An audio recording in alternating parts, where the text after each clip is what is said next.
Queridos amigos, luz do mundo e sal da terra, bom dia, boa tarde, boa noite. Meu nome é Dario Bueno e também sou conhecido como Burro. Fui vereador em Jacareí, cidade do interior do estado de São Paulo. A Copa do Mundo é uma grande diversão, né, e um constante aprendizado, né? Porque, claro, né, é um exercício de observação. Para você antecipar alguns resultados, você precisa ser bem informado, né? E o jogo, né, desse final de semana, todos os jogos, né, foram uma obra de arte, né? Começou com aquele gol de acréscimo, né, do segundo tempo, que deu a vitória para a Argentina contra o Irã. Depois teve um empate de 2-2 de Alemanha e Gana, né? E eu achava que o jogo da Argentina teria sido uma obra de arte, mas o jogo dos Estados Unidos e Portugal, para mim, me surpreendeu, né? Aquele empate de 2-2 também, com o último gol de Portugal no último minuto do segundo tempo, nos acréscimos também. Eu achei isso maravilhoso também, né? Mostra o quanto assim, os atletas merecem ganhar milhões mesmo, né? Porque para ter esse domínio da bola, né? E o domínio da bola, claro, que não é para fazer gol somente, né? Eles fazem quando é determinado fazer. É um grande espetáculo, né? Aí o que me incomoda é que, assim, a grande farsa é que um espetáculo artístico, né, oferecido como um espetáculo esportivo, né? E a gente sabe, né, que os organizadores do torneio organizam esses torneios já tem uma experiência de no mínimo de 2000 anos, né? E assim, mais tardar 5000 anos, né? É um torneio que mexe com paixões, né? Nacionais, né? Você pode observar os hinos, né? De todos os países, né? Vou derramar meu sangue, vou defender meu país, minha terra querida, né? São hinos de motivação de guerra, são hinos guerreiros, né? E todos os povos têm o seu brio. Todos os povos são constituídos politicamente enquanto território, enquanto identidade cultural, por conta da sua coragem, né? E todos eles têm os seus motivos bem justificados, né? Para se comportarem dessa maneira, né? Só que isso é a origem da guerra, isso é a origem dos conflitos, isso é a origem das violências, né? E como acomodar tudo isso, né? E o evento esportivo, ele se torna um festival, né, assim, porque dá vazão, né, para esse grito de paixão à sua pátria, dá vazão a esse grito de paixão à sua cultura, né, mas e também, né, com essa questão toda competitiva. O que me incomoda é que se os resultados não fossem manipulados, né, eu ficaria feliz, né? E acredito que todos ficariam felizes, né? Mas a gente vê que não é esporte, a gente vê que não é a habilidade de um povo sobre o outro. É a habilidade, né, de todas as seleções que já estão distanciadas das suas torcidas há muito tempo. A gente vê que raras são as seleções em que os jogadores, né, jogam em seu próprio país. Por exemplo, você pega lá um jogo em que jogadores do mesmo clube da Europa, né, vamos citar o Barcelona, né, e esses jogadores são divididos em seleções diferentes, em países diferentes, né. É uma coisa assim que o projeto individual particular é muito maior do que o projeto coletivo, né?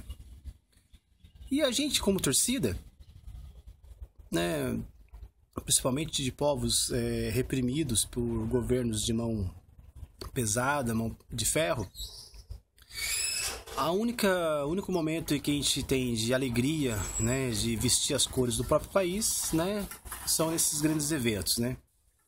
Mas eu volto a dizer que o que mais me incomoda é que esses eventos não são esportivos, assim, né? O resultado não é o resultado real, é um resultado manipulado, né?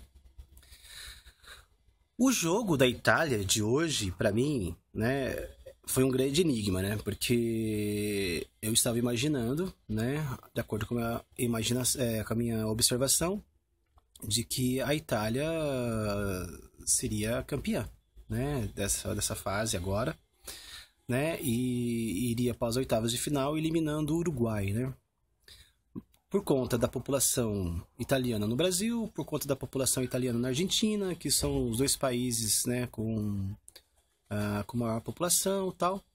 Mas aí a Itália, que jogava por um empate para continuar no campeonato, ela perdeu de 1-0 do Uruguai, né? E a Itália era a única seleção que poderia se igualar ao Brasil, né? Com 5 campeonatos ganhos, né? E o Uruguai, né? O grande impasse era que o Uruguai é o fantasma de 1950, que tirou a chance da gente ser campeão em casa, né? Continua no campeonato, né? Mas o que me estranha é que 5 minutos, né? De acréscimo no segundo tempo, né? E fora isso, né, o juiz deu mais 1 minuto por conta própria, né, o que incomodou todos os torcedores, né. O enigma, do meu ponto de vista, é que assim, a Itália era para ter empatado de 1-1 ou era para ter perdido de 1-0, né? Mas o que explica esse acréscimo de 5 minutos no segundo tempo? Tá certo. Tem aquelas enrolações, né, de fazer cera com a bola, tal, tem as substituições, tudo. Mas 5 minutos está se tornando um padrão nessa Copa, né? E os gols estão saindo sempre no acréscimo do segundo tempo, né? Que é muito interessante, né? Mas parece que o gol da Itália que era para sair não saiu, né? E aí o resultado parece que saiu fora do planejado. Mas olhando do outro ponto de vista, né? Tem a torcida a favor e a torcida contra, né? A América do Sul está bem representada já nas oitavas de finais, né? A gente tem a Colômbia, a gente tem a Argentina, a gente tem o Chile e agora a gente tem o Uruguai, né?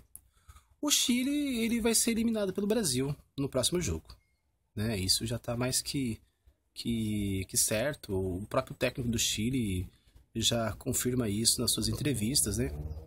Que o maior receio de pegar o Brasil é que o Brasil é o anfitrião, é o dono do evento, e como dono do evento, ele tem que fazer vibrar a sua torcida até o último jogo, né?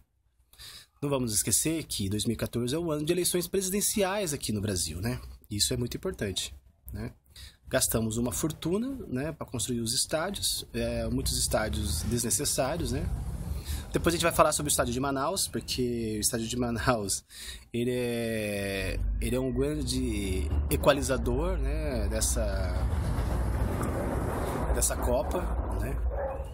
Então, se todos os adversários futuros do Brasil já jogaram no estádio de Equador, então aquela temperatura com alto índice de umidade desgastou fisicamente todos os adversários possíveis, né? Mas assim, mas a gente fala disso com mais detalhes em outras conversas.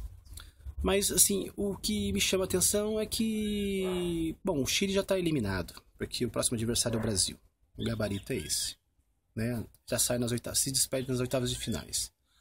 Aí fica o Uruguai para as oitavas de finais, fica a Colômbia, fica a Argentina.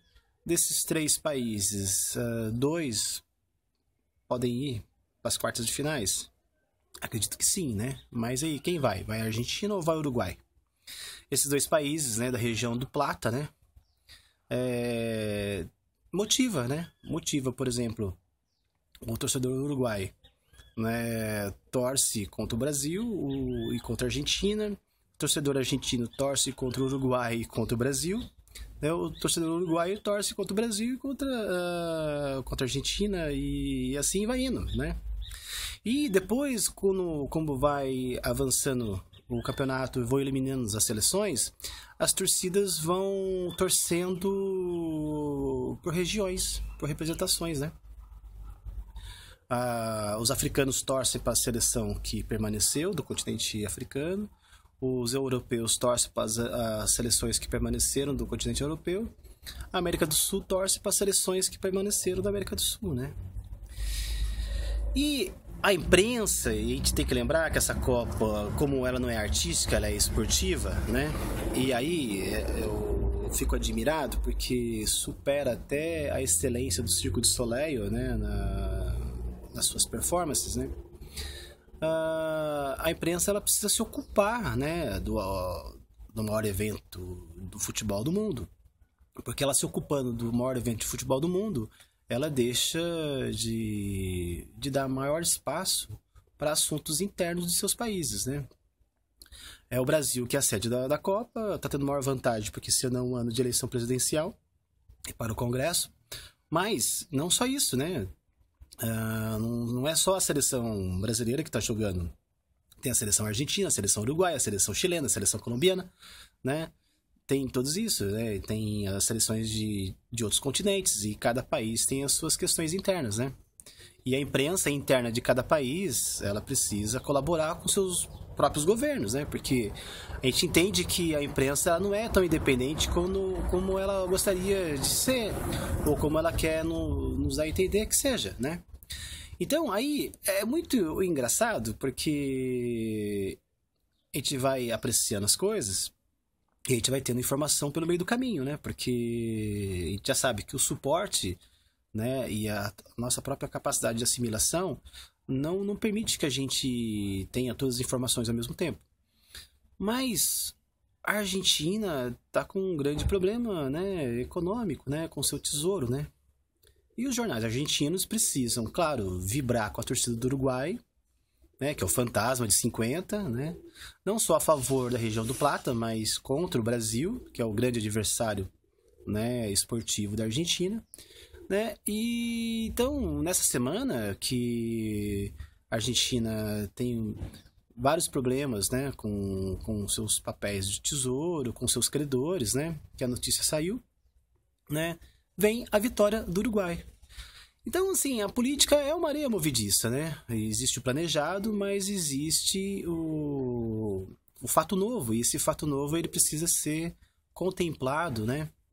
E os planos também são sempre flexíveis, né, para que possa aceitar, né, acomodar esses fatos novos, né. Então, assim, o Brasil é uma grande vantagem porque o risco da Itália se igualar ao Penta já foi consumado, né, não vai haver esse risco, não haverá. E o Uruguai, que era o fantasma, mas só que, bom, enquanto fantasma pode ser eliminado nas quartas de finais, né, ou na própria oitava. Vai depender, né, de como vai ser essa questão. Como o problema econômico é da Argentina, é claro que a seleção argentina vai continuar avançando, né, e vai até as semifinais, né, para que a imprensa local possa dar mais espaço para o evento esportivo, né, e atender os seus governos de plantão de não ficar informando a sua população a respeito dos seus reais problemas. Caso do Brasil, né? Cadê as convenções partidárias? Os jornais muito pouco falam sobre isso. Falam, para cumprir tabela, né? É isso que a gente vem aprendendo na Copa. O importante é cumprir tabela e fazer despedidas honrosas, né? No caso da grande Espanha, né?